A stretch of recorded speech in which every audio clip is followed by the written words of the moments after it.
బులెటిన్లో మరో breaking news చూస్తున్నాం. ఇవాళ భద్రకాళి అమ్మవారి ఆలయ ట్రస్ట్ బోర్డు ప్రమాణ స్వీకారం ఉంది.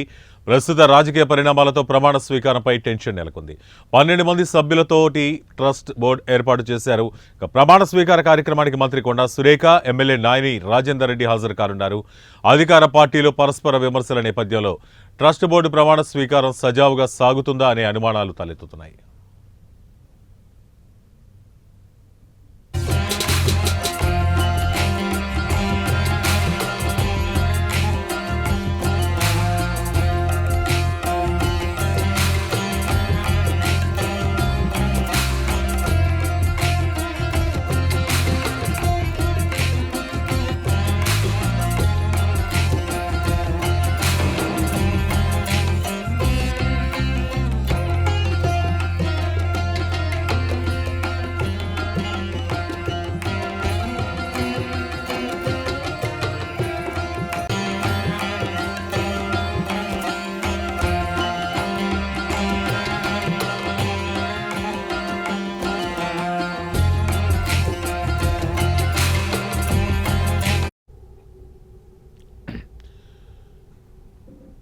ఇవాళ భద్రకాళి అమ్మవారి ఆలయం ట్రస్ట్ బోర్డు ప్రమాణ స్వీకారం ఉంది. ప్రస్తుత రాజకీయాల పరిణామాలతో ప్రమాణ స్వీకారంపై టెన్షన్ నెలకొంది.